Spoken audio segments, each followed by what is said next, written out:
So hello everyone. जो हमारा previous में टॉपिक चल रहा है ब्लड कल्चर और सारे कल्चर्स के बारे में, जो हम साल्मोनेला के बारे में देख रहे हैं, वो उसका थर्ड वीडियो है बेटा। तो मैंने प्रीवियस वीडियोस में भी आपको बता चुका हूँ, सॉरी फोर्थ वीडियो है शायद से ये। प्रीवियस में 2 वीडियो बना चुका हूँ, इसके पहले मैंने एक वीडियो बना चुका हूँ जिसमें मैंने आपको क्लॉट कल्चर और फीसिस कल्चर के बारे में बताया था। पहले वीडियो में मैंने आपको क्लासिफिकेशन बताया, मॉर्फोलॉजी बताया, और फिर इसके दूसरे वीडियो में लेबोरेटरी डायग्नोसिस बताया। लेबोरेटरी डायग्नोसिस में बेटा मैंने आपको ब्लड कल्चर के बारे में बताया हूँ, और उसके बाद जो नेक्स्ट वीडियो था वो फीसिस कल्चर और क्लॉट कल्चर के बारे में था। अब ये जो वीडियो है बेटा मेरा यूरिन कल्चर और आने वाले जो भी टेस्ट रहेंगे उसके बारे में हम इस वीडियो में डिस्कस करेंगे। तो चलिए शुरू करते हैं। अब हम पढ़ रहे हैं यूरिन कल्चर के बारे में बेटा। यूरिन कल्चर में साल्मोनेला के आइडेंटिफिकेशन के लिए कैसे किया जाता है हम वो उसको डिस्कस करेंगे। समझते जाना, मैं पढ़ते जाता हूँ, उसको समझाते जाऊँगा आपको, और उसको आप समझना और कॉपी में नोट करते जाना, ठीक है। Urine culture is less frequently positive then the culture of blood और faeces.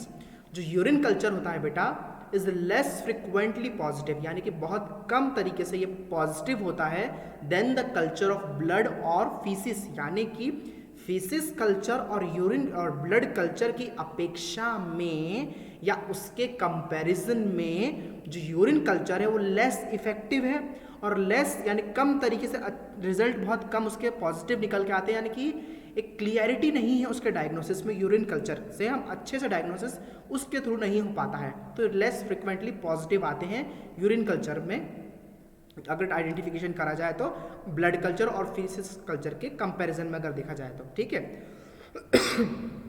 Cultures are generally positive only in the second and third weeks. जो कल्चर लगाते हैं बेटा हम वो जनरली पॉजिटिव आते हैं सेकेंड या थर्ड वीक में, है ना। सेकेंड या थर्ड वीक में ही कौन से जो कल्चर्स हैं वो पॉजिटिव आते हैं। आफ्टर थर्ड वीक या तो थर्ड वीक के बाद यानी तीसरा हफ्ता। किस वीक की बात हो रही है? ये वीक वो है बेटा, वीक यानी कि हम यहाँ पे जो वीक की डिस्कस कर रहे हैं, आपको जो इन्फेक्शन हुआ है, ठीक है, वो इन्फेक्शन होने से लेकर आपका सिम्टम जो आया है, मतलब आज मुझे बुखार है, आज से लेकर मैं काउंट करूँ तो मुझे सोमवार से बुखार चढ़ा है, तो वो हफ्ता, फिर दूसरा हफ्ता, फिर तीसरा हफ्ता। तो यहाँ पर बीमार होकर इस इंसान को 3 हफ्ता अगर हो गया है तो after third week only 25% cases में भी पॉजिटिव, 25% ही जो केसेस हैं वो पॉजिटिव निकल के आते हैं यूरिन कल्चर और इस तरीके के कल्चर मीडिया पे, ठीक है। Repeated culture improve the chances of isolation, और रिपीटेड अगर रिपीट करा जाए, हम कल्चर को रिपीट करें तो क्या होता है, इंप्रूव हो जाता है, यानी कि अदर बैक्टीरिया उसमें से रिमूव हो जाते हैं, और हम क्या करते हैं उसके बाद आइसोलेशन करते हैं, यानी पर्टिकुलर बैक्टीरिया को निकाल के हम उसकी कॉलोनी को निकाल के अलग ग्रोथ करवाते हैं रिपीटेड कल्चर करके, है ना।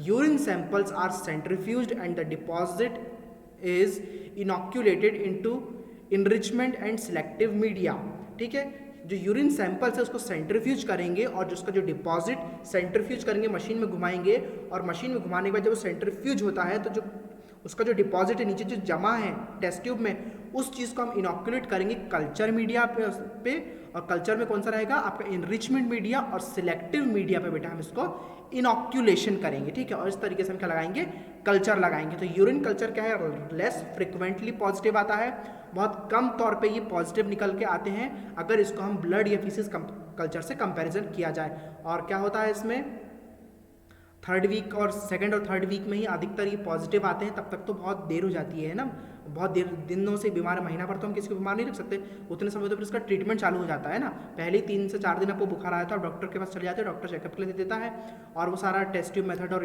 जो भी आपका एंटीबॉडी एंटीजन डिटेक्शन वाला जो मेथड है उसके थ्रू डिटेक्ट करके आपको फट से बता देता है कि भाई ये है, तो आप इसका करवा लीजिए।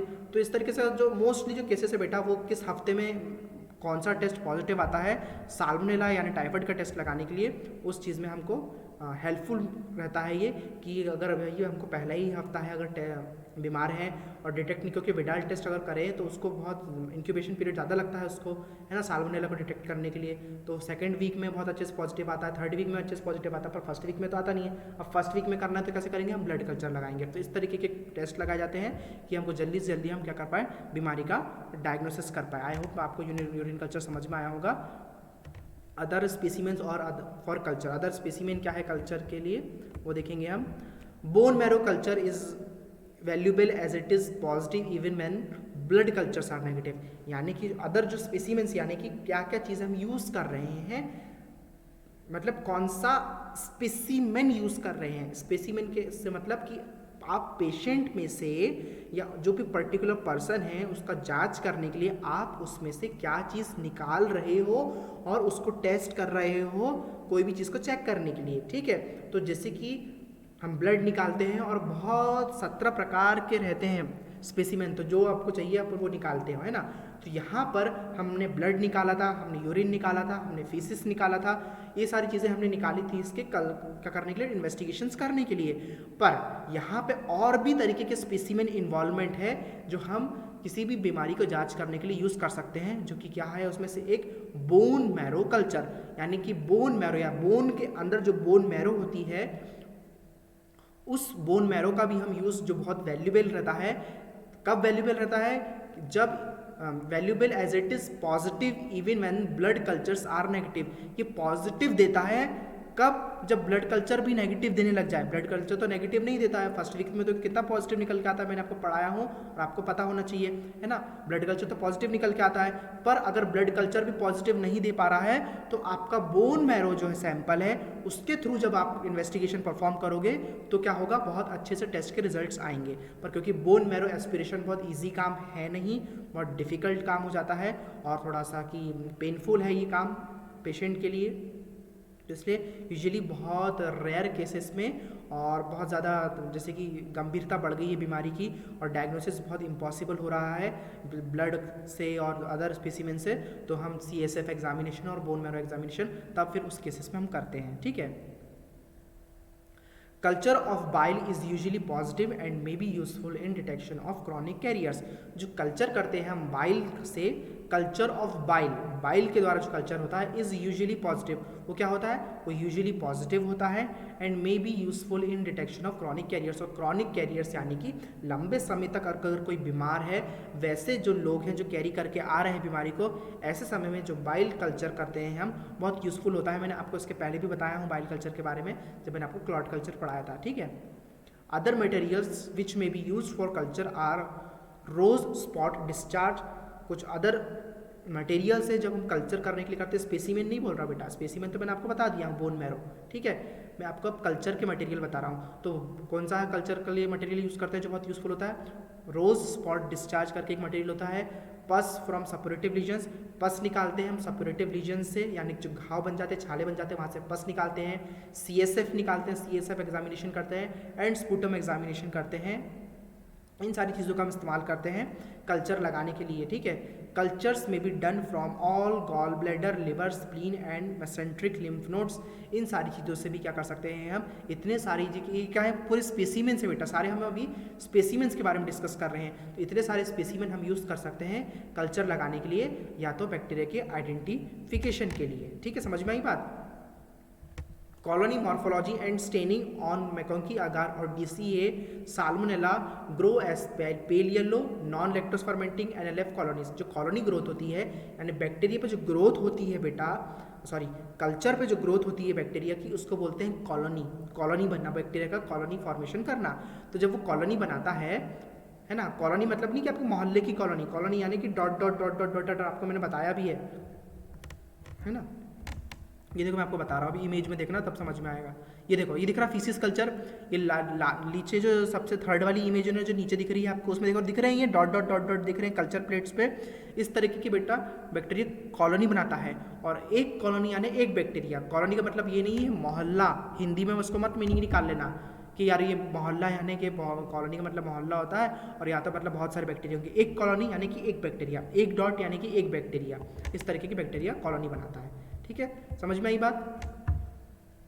तो कॉलोनी मॉर्फोलॉजी, कॉलोनी की मॉर्फोलॉजी किस तरीके से बनाया है, अब उसमें भी कॉन्वेक्स रहती है, कॉनकेव रहती है, लेस कॉनकेव रहती है कॉलोनी, मॉइस्ट रहती है, म्यूकॉइड रहती है, ड्राई रहती है, ठीक है। इस तरीके से बहुत सारा उसका अपीयरेंस रहता है, हर बैक्टीरिया अलग अलग तरीके की कॉलोनी देता है।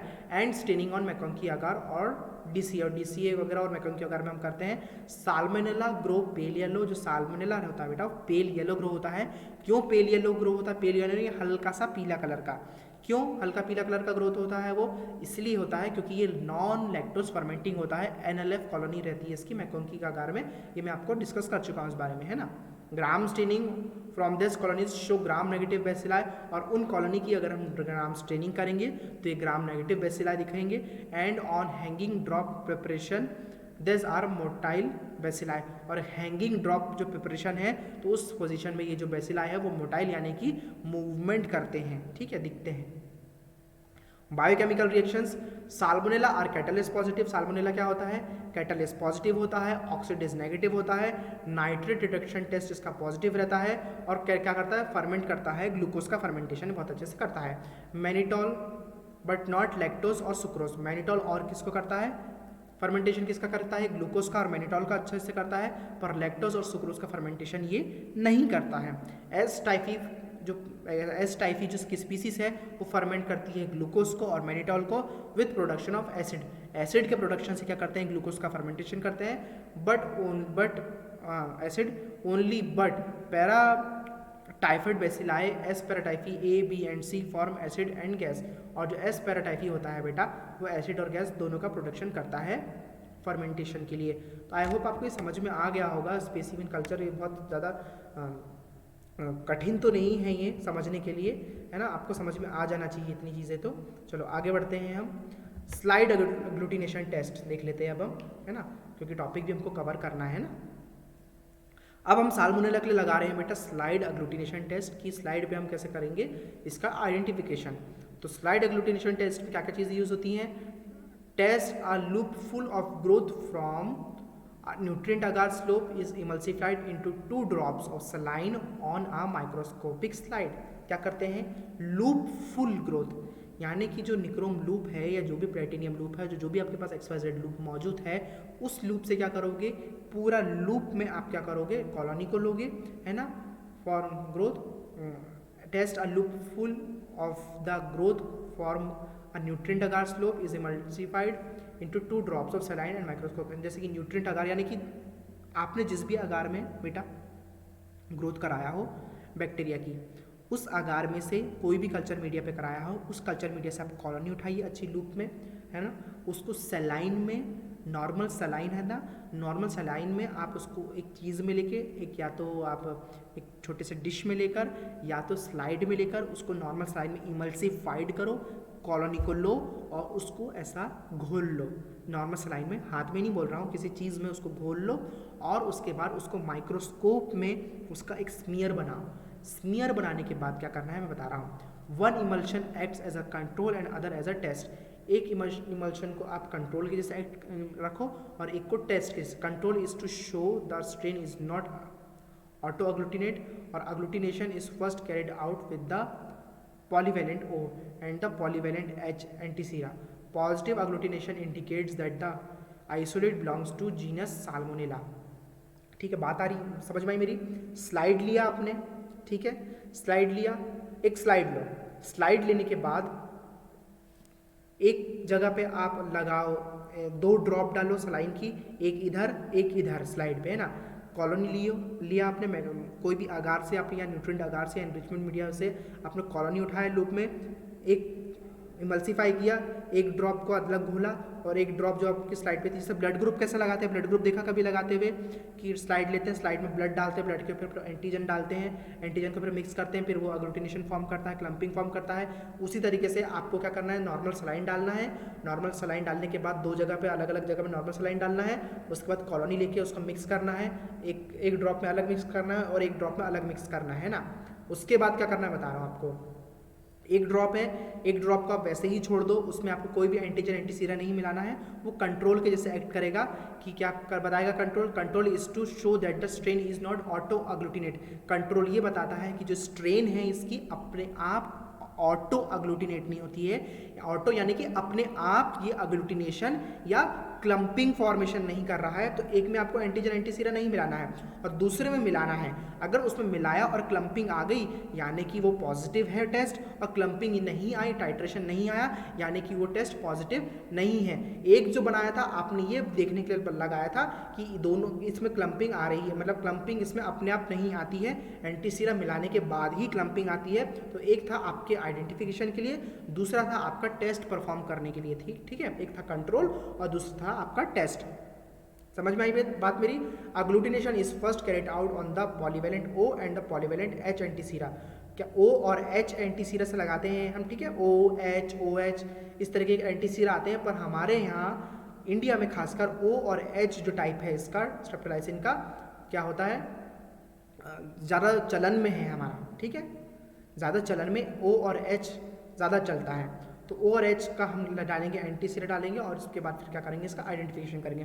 Positive agglutination indicates that the isolate belongs to genus Salmonella. और जो अग्लूटिनेशन होगा वो इंडिकेट करेगा कि जो जीनस है जो भी साल्मोनेला की, वो कौन सी साल्मोनेला की कौन सी जीनस है, यानी कि O डाला या H डाला, उससे आप डिटेक्ट कर पाओगे कि वो एस पैराटाइफी है कि एस टाइफी है, एस टाइफी का O वाला है कि एस टाइफी का H वाला है। इस तरीके से इसका O और H आपको बताएगा। एंटीसीरा का पूरा किट आती है, उसमें पैराटाइफी के लिए अलग किट आती है, एस टाइफी के लिए अलग किट आती है, और अलग अलग एंटीजन के हिसाब से उसमें O और H के हिसाब से अलग अलग किट आती है। तो वो वैसे वैसे आप लगाओगे तो समझ में आएगा आपको, ठीक है। तो जब लगाने लग जाओगे ना तब समझ में आएगा। मैं आपको वर्बली अब जितना बताऊँ आपको दिमाग में नहीं जाएगा जब तक कि आप इमेज ना देखोगे। मेरे पास इमेज भी है, देख लो ये, ठीक है। स्लाइड लिया, A और B, देखो A और B है, ठीक है। तो आपने क्या किया, नॉर्मल सलाइन डाला, नॉर्मल सलाइन डालने के बाद उसमें आपने कॉलोनी लेकर कॉलोनी मिक्स कर ली, कॉलोनी घोल ली, अलग अलग हैं ये। तो एक जो है, एक दिख रहा है बिल्कुल दूध के जैसा और दिख रहा है एक फटा हुआ दिख रहा है ना।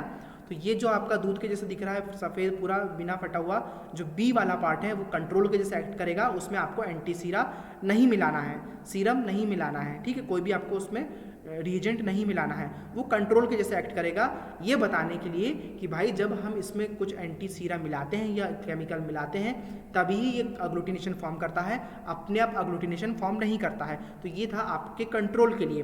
दूसरा जो A वाला पोर्शन है उसमें हम क्या करेंगे, सीरा मिला देंगे, और सीरा मिलाने के बाद बेटा जब ये अग्लूटिनेशन फॉर्म करेगा तो इस तरीके से ये फट जाएगा, और फटा यानी कि क्या है, ये टेस्ट पॉजिटिव है। और जो एंटीसीरा आपने उस समय उधर मिलाया है वहाँ पे आप नोट करके रख लीजिए कि हमने ये एंटीसीरा इसमें मिलाया है, एस टाइफी का मिलाया है कि पैराटाइफी का मिलाया है, और टाइफी का भी मिलाया है तो उसमें O मिलाया है कि H मिलाया है, वो आप वहाँ पे नोट करके रख लीजिए। और आपने, क्योंकि आपके पास पूरा किट है ना, तो इस तरीके से हम क्या लगाते हैं, स्लाइड अग्लूटिनेशन टेस्ट करते हैं साल्मोनेला के लिए। तो यहाँ पे जो मेरा टॉपिक है आपका यूरिन कल्चर का और अदर स्पेसिमेन फॉर कल्चर्स, और जो आपका स्लाइड एग्लूटिनेशन टेस्ट का जो मेरा टॉपिक है यहाँ पे अब कंप्लीट होता है।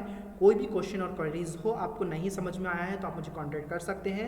आई होप मैंने बहुत अच्छे से आपको डिलीवर कर दिया है, समझा दिया है। इतना तो कोई नहीं समझाता है, अभी भी कन्फ्यूजन होगा ना, अभी कहानी मोड़ूंगा बिल्कुल तुम लोग के। अब आओ तो सही, तुम लोग पता होना चाहिए तुम लोगों को। इतना इजी पढ़ाने के बाद भी बच्चे को कन्फ्यूजन नहीं होना चाहिए। एक एक चीज़ का टीचर जब समझा रहा है, एक एक चीज़ का मीनिंग समझा रहे, फिर भी नहीं आ रहा है तुमको समझाने, वापस जाओ स्कूल ज्वाइन कर लो, फिर जाकर फिर आना कॉलेज, अपना बेसिक क्लियर करो पहले जाकर, ठीक है। तो बुरा नहीं मानना बात को, पर अपना आप थोड़ा क्वालिटी भी तो निखारो बेटा, है ना। तो यहाँ पे जो मेरा वीडियो यहाँ पे कंप्लीट होता है। आपको नहीं समझ में आया है तो नहीं समझ में आने से मतलब ये होता है कि सर हमको ना ये लाइन में से ये पॉइंट समझ नहीं आया है, ये वर्ड समझ नहीं आया है, पूरा का पूरा टॉपिक ब्लैंक नहीं मत बैठ जाना कि सर हमको तो पूरा टॉपिक समझ में नहीं आया है, फिर तो आपका कुछ नहीं हो सकता, होप फॉर नथिंग हो जाएगा फिर तो, है ना। तो ठीक है।